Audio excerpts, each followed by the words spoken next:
Bonjour à tous et bienvenue, je suis Rebecca McLaughlin-Istam. L'émission de cette semaine est entièrement consacrée à la danse. Nous explorerons des styles très variés qui rendent la scène artistique plus vivante et attirent un public immense ici aux Émirats. Nous rencontrerons l'une des danseuses de flamenco les plus célèbres au monde, Sara Barras, venue dans la capitale pour célébrer les 20 ans de sa carrière et de sa compagnie de danse. Mais avant tout ça, l'Al Ayala est probablement la danse traditionnelle la plus connue des Émirats arabes unis. Salim et Saïd nous fait découvrir ce spectacle culturel dont l'élément central est un bâton en bambou.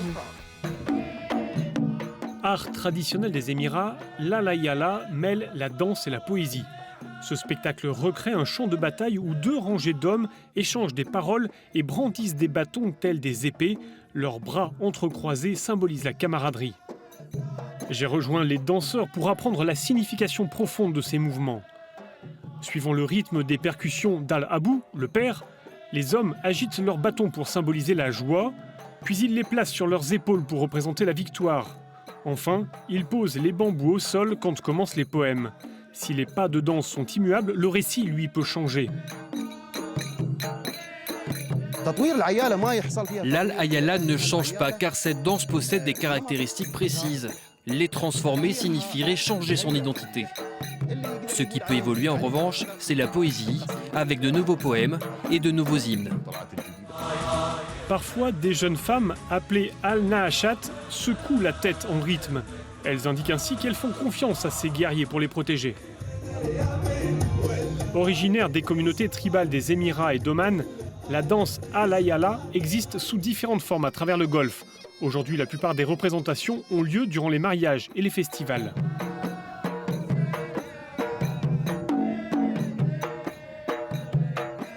L'Al Ayala a été inscrite au patrimoine culturel immatériel de l'UNESCO en 2014.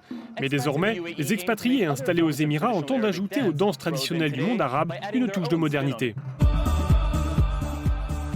Les paroles en arabe clignotent sur un écran et la voix d'opéra de la chanteuse tuniso-bosniaque Lofti Bouchnak guide la troupe dans un mélange de danse moderne et folklorique.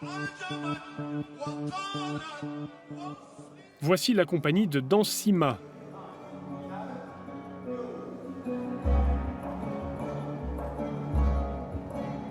Le chorégraphe Ala Krimed et sa femme, la danseuse Lana Farmi, ont créé cette institution à Dubaï en 2014. Ils ont toujours cherché à exprimer leur héritage arabe, notamment grâce à la dabke, un style de danse en ligne traditionnel. Dans notre enfance, nous avons regardé beaucoup de dabke. Nous avons même dansé la dabke et la danse orientale lors des mariages et de n'importe quelle autre fête.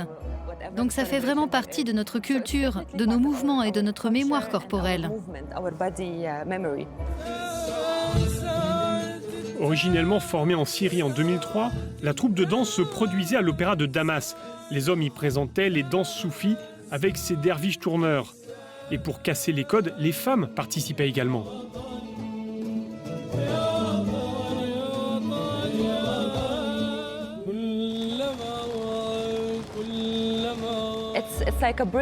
C'est comme un pont vers les danses contemporaines, car ces danses-là sont très lointaines et très étranges pour le public arabe.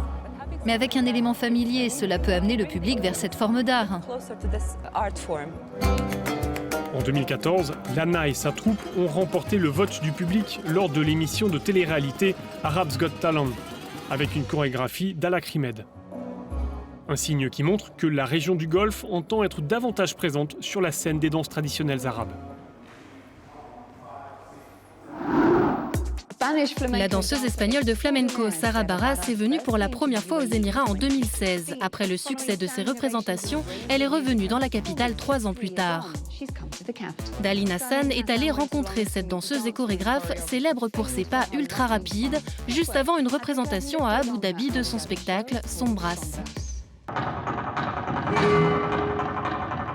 Des talons qui claquent en rythme, des gestes théâtraux et des percussions entraînantes. On pourrait se croire en Andalousie, mais nous nous trouvons à Abu Dhabi. La ville a accueilli la danseuse de renommée mondiale, Sara Barras.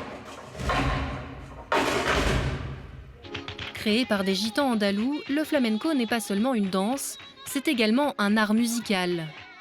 Il est difficile de retracer son origine exacte, mais on estime qu'il a été influencé par le monde arabe.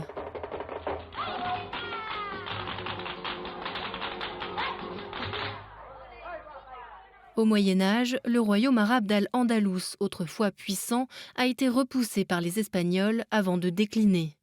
C'est à cette époque qu'a progressivement émergé au sein des communautés pauvres un courant artistique et culturel. Parmi les influences du flamenco se trouve le mawal, un genre traditionnel de musique arabe composé de poèmes et de chants religieux. Quant au djaello, les claquements de mains rapides, il s'inspire des mélodies et des danses folkloriques du Moyen-Orient. Sara Baras se produit devant le monde entier depuis 30 ans. En 1998, elle a créé le ballet flamenco qui a été joué plus de 4000 fois.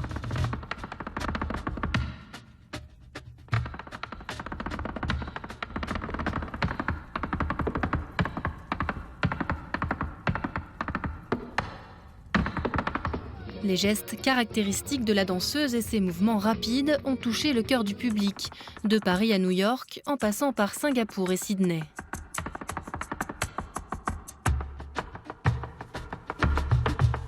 Sombras est le 13e spectacle qu'elle chorégraphie et interprète. Il marque aussi les 30 ans de sa compagnie. Avant sa représentation à Abu Dhabi, Sara Baras nous a parlé plus en détail de son spectacle. En espagnol, sombras veut dire ombre. Comment cela influence-t-il votre danse? L'ombre, dans ce cas-là, c'est la silhouette du danseur. La danse est liée à votre identité, à qui vous êtes. Au fil des ans, l'ombre qui vous suit depuis toujours devient importante. Elle vous rappelle de ne pas oublier toutes les choses qui vous ont amené jusqu'ici. C'est comme si votre ombre vous aidait à avancer quand vous manquez de force, et vice-versa. Le thème principal de votre spectacle est la farouka, une danse traditionnellement interprétée par un homme. Qu'est-ce qui vous a décidé à le faire en tant que femme et quel message envoyez-vous? La farouka est une forme de flamenco, caractérisée par sa sobriété, son élégance et le risque de danser sans aucun ornement. La première fois que j'ai dansé la farouka, il y a 20 ans, cela m'a profondément marquée.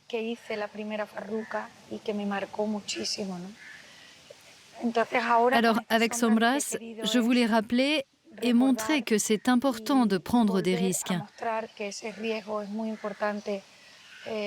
Car cela nous fait grandir d'une façon unique.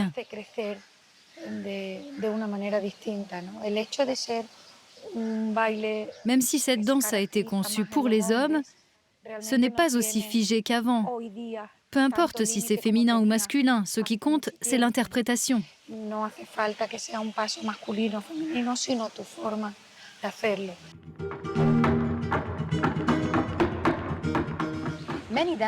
Beaucoup de danseurs ont mélangé le flamenco avec des styles contemporains. Cela a-t-il affecté l'intégrité de cet art? Je pense que c'est important de ne pas oublier qui on est et d'où on vient. Mais je pense aussi qu'il faut se laisser porter par son cœur. Et si on a la possibilité de fusionner les arts, chaque élément apporte sa pierre à l'édifice.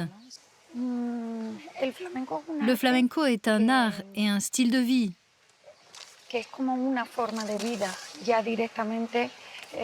On le ressent dans notre quotidien.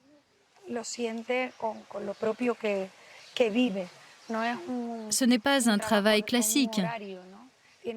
Ça demande beaucoup d'efforts et techniquement, c'est difficile. Mais il faut se laisser porter par ses émotions. C'est un art qui dépend énormément du moment présent.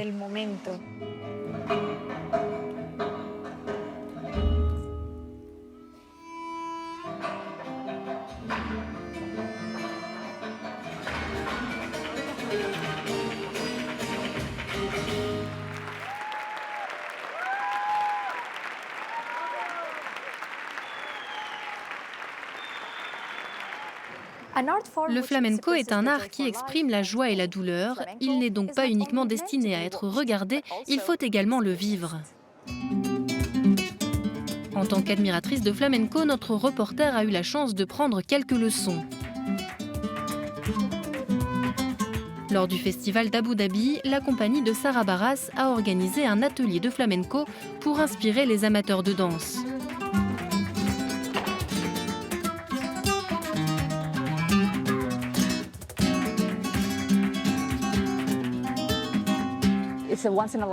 C'est une chance qu'on n'a qu'une fois dans sa vie de pouvoir danser ici à Abu Dhabi avec une compagnie si réputée et qui danse merveilleusement bien. Les leçons comme celle-ci contribuent à donner un nouveau souffle à l'art ancestral du flamenco.